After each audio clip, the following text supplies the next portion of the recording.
The lecture hall was silent, except for the rhythmic scratching of chalk against the board. Margaret Whitmore, a veteran professor at Stanford, moved with precision, writing out an intricate calculus equation before turning to face her students. Her sharp eyes scanned the room. Pausing just a little longer on the new face sitting near the back, Jamal Richardson. He wasn't supposed to be here, not in her class. Not at this level at least. That's what she believed. All right, she said, dusting off her hands. This one should challenge even my best students. Her gaze lingered on the front row, students she had personally mentored. The ones who came from elite prep schools. The ones whose parents donated to the university. The ones whose futures in academia were all but guaranteed. Jamal sat quietly. Notebook open, pen tapping against the page in a steady rhythm. Unlike the others, he wasn't frantically writing notes. He just observed that irritated her. She folded her arms. "Since we have a new addition to the class," she announced, "perhaps Mr. Richardson would like to introduce himself." A few heads turned toward him, some with polite curiosity, others with thinly veiled amusement. Jamal looked up. "I'm Jamal Richardson. I transferred from Howard." That was all he said. No extra details, no attempt to ingratiate himself. Dr. Whitmore forced a tight smile. "Well, I hope you're prepared. This class isn't easy. I assume you have the prerequisite coursework." "I do." His voice was even, unwavering. "Good." She turned back to the board, but something about his confidence unsettled her. She decided to push further. "Since you're here, let's see where you stand." She tapped the equation on the board. "Can you tell me the first step to solving this?" A murmur rippled through the students'. First-day challenges weren't unheard of, but they were usually reserved for students she had doubts about. Everyone understood the implication. Jamal, however, didn't flinch. He leaned forward, studied the problem for a moment, then spoke. "You'd start with a partial fraction decomposition," he said smoothly, "but given the structure, a Laplace transform would be more efficient." The room fell silent. Dr. Whitmore's fingers curled slightly. That was correct. Not just correct. Insightful. Most students would fumble through a basic decomposition. He skipped straight to an advanced method without hesitation. Still, she wouldn't be thrown off that easily. "An unconventional approach," she said carefully, "but let's not get ahead of ourselves. We'll see if your methods hold up under pressure." She turned back to the board, but the damage had been done. The class had noticed. Some students exchanged glances. A few whispered under their breath. She needed to reassert control.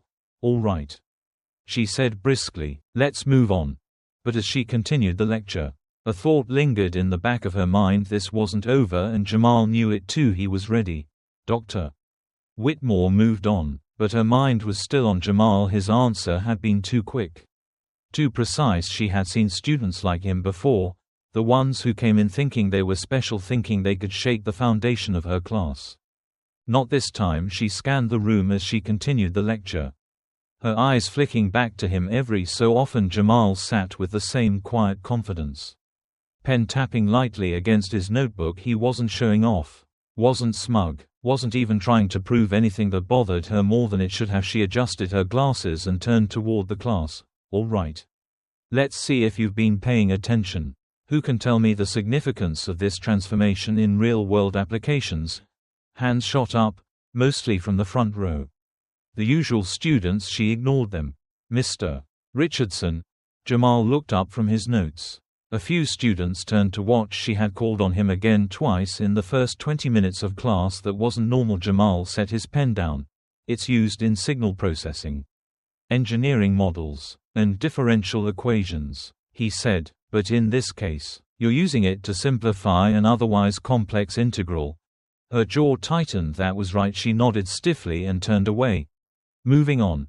She didn't acknowledge his answer. Jamal just exhaled and leaned back in his chair. He had seen this before, professors who expected him to struggle, who pushed him harder than everyone else, waiting for him to slip up. He had spent years navigating these moments, and he knew exactly what this was. He just wasn't going to play into it. But Dr. Whitmore wasn't done for the next hour. She continued her lesson, peppering the class with questions. Except, more often than not, The questions landed on Jamal. Mr. Richardson, why don't you walk us through this proof? Mr.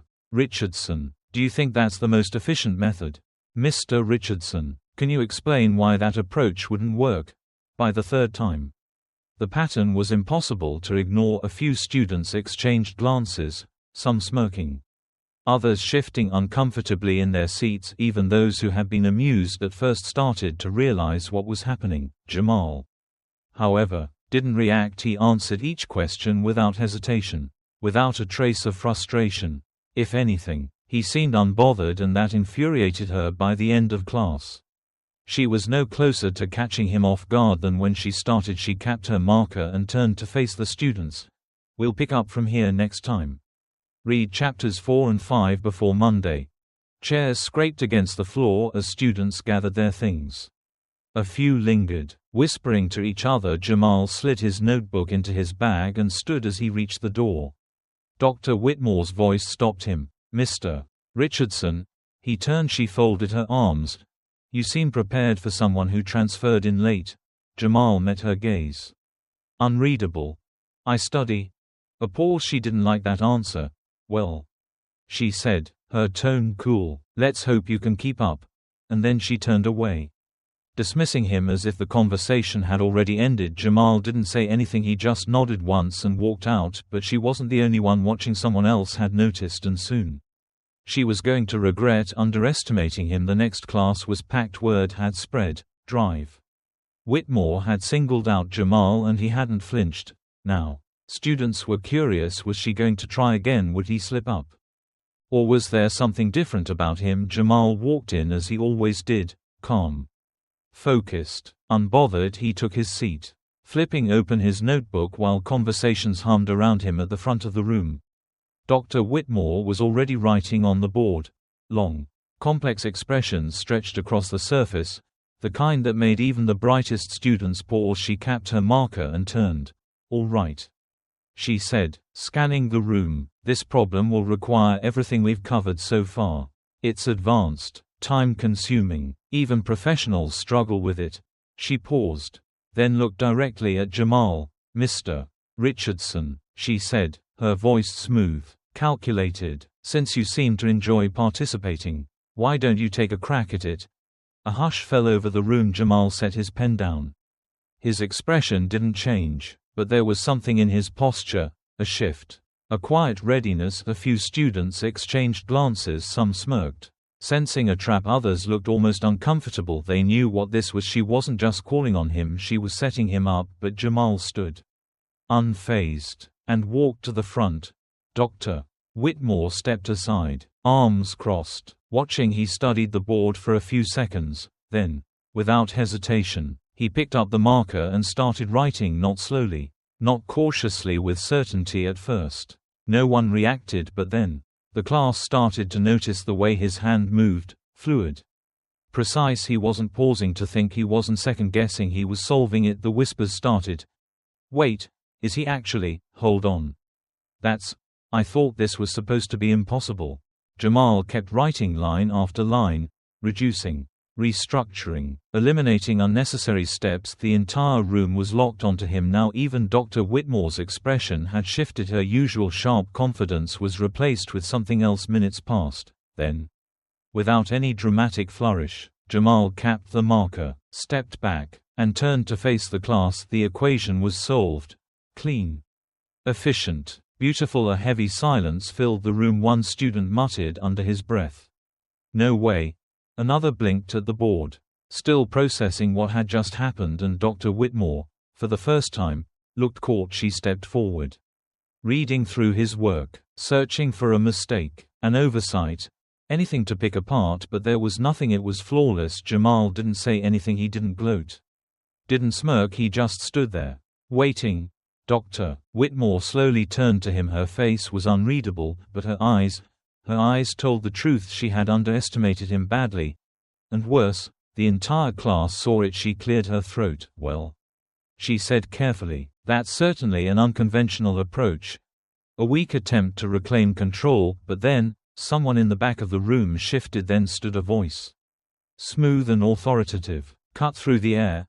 I wouldn't call it unconventional.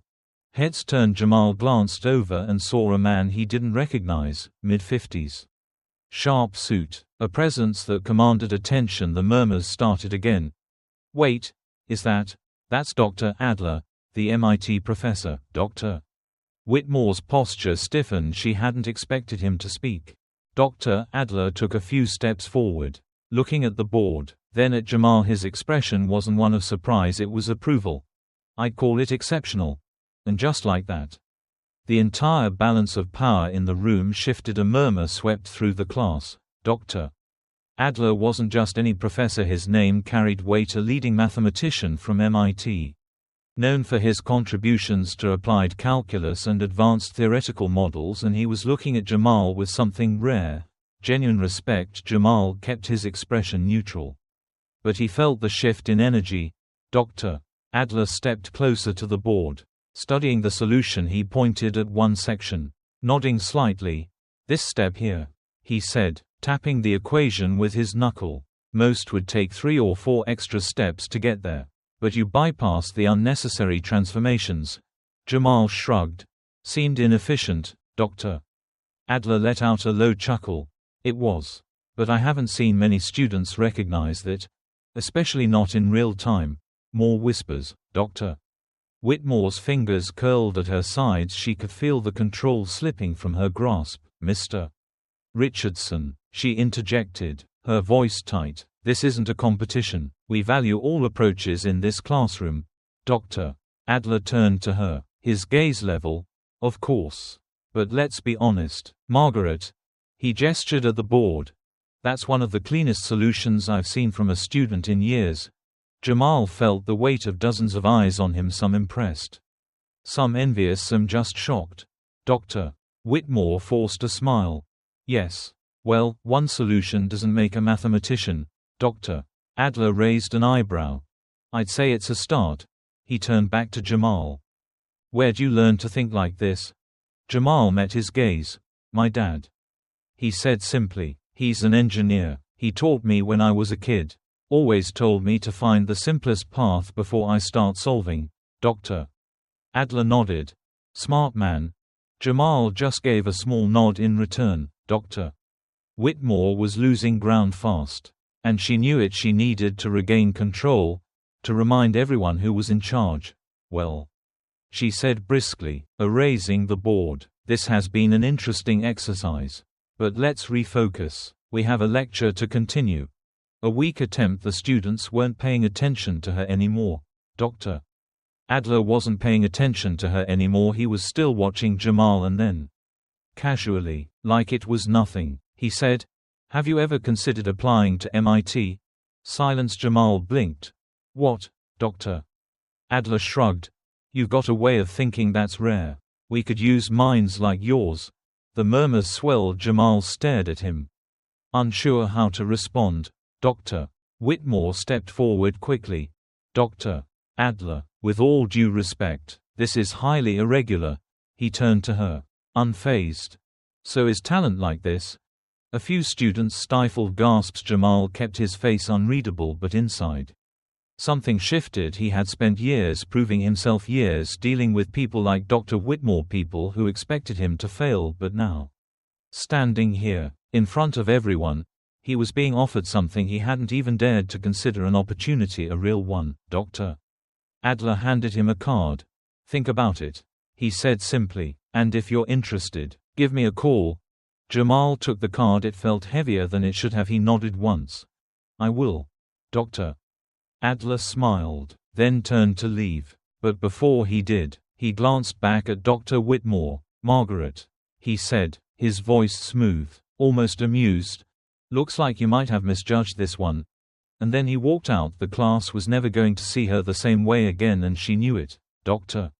Whitmore stood frozen, her grip tightening around the marker in her hand. The classroom felt different now. Her authority, once unquestioned, was slipping through her fingers like sand. Students were still staring, some at Jamal, others at her. A few exchanged glances, quiet smirks forming. She had spent years commanding respect in this lecture hall, but now, in a matter of minutes, A student she had dismissed, one she had tried to corner, had dismantled that image. Jamal, meanwhile, remained calm. He wasn't gloating, wasn't basking in the moment. He simply returned to his seat, slipping Dr. Adler's card into his pocket without ceremony. Dr. Whitmore cleared her throat. "All right," she said, forcing her usual authoritative tone. "That's enough distractions for today. Back to the material." But no one was listening. The shift had already happened. She spent the rest of the lecture pushing through equations, but the energy in the room was gone. Students whispered when they thought she couldn't hear. A few sent knowing glances toward Jamal, and he just sat there, composed, focused, unbothered. That irritated her more than anything. By the time class ended, she dismissed them with a clipped, "See you next week," then turned swiftly toward her desk. She expected Jamal to leave like the rest of them, but he didn't. He walked toward her desk, waiting until the last student had filtered out before speaking. "Professor?" She glanced up, her face still stiff. "Yes, Mr. Richardson?" He studied her for a moment. Then, in a tone that was calm, too calm, he said, "I know what you were trying to do." Her expression didn't change. "Excuse me. You wanted me to fail," he said simply. "You kept pushing, kept waiting for me to slip up. But I didn't." Her jaw tightened. "You're imagining things." Jamal tilted his head slightly. "Am I?" She held his gaze, and for the first time in years, she felt something she wasn't used to in her own classroom: unease. Jamal exhaled through his nose, then shook his head. "I've dealt with this before, Professor. People expecting me to be less than I am. Acting surprised when I'm not." Her fingers curled slightly against the desk. He slid his bag over his shoulder. "You know what the difference is this time?" She didn't answer. He leaned in slightly, his voice lower. "This time, people saw it." And with that, he turned and walked out, leaving her sitting there, still gripping her marker, like it was the last thing tethering her to control for the first time in years. She wasn't the most respected mind in the room, and she hated that more than anything. Dr. Whitmore sat in silence long after the door closed behind Jamal. The classroom, once a space where her word was final, now felt smaller. The truth was, she knew exactly what had happened. She had underestimated him, not just his intelligence, but his resilience, and the worst part, she hadn't just exposed her own biases to him, she had exposed them to everyone. The whispers wouldn't stop. Students talked, faculty talked, and Dr. Adler, he had made sure she knew just how wrong she had been that night. She sat in her office, fingers hovering over her keyboard. She wanted to type something, an email, an excuse, an attempt to reframe the situation, but there was nothing to say, no way to spin it. She had been wrong, and worse, she had been predictable. Meanwhile, Jamal sat in his dorm room, staring at Dr. Adler's card. He flipped it between his fingers, still processing everything that had happened. He had walked into that classroom expecting to be challenged. He had dealt with people like Dr. Whitmore before, but this time had been different. This time, he hadn't just proved himself, he had been seen. He pulled out his phone and dialed. A voice picked up almost immediately. "Dr. Adler speaking." Jamal hesitated for only a second. Then, with the same quiet confidence he had carried through the entire ordeal, he said, "I'd like to talk about MIT." A small chuckle on the other end. "I was hoping you'd say that." As Jamal leaned back in his chair, a thought settled in his mind, one that had taken years to truly believe. His talent spoke for itself, and no one, not even people like Dr. Whitmore, could take that away, because no matter how much someone tries to diminish you, the truth has a way of coming to light, and when it does, the only thing left to do is shine. If you've ever felt underestimated, doubted, or pushed aside, remember this: your talent is yours, no one can take it from you. Keep pushing, keep proving them wrong, and if you enjoyed this story, make sure to subscribe for more.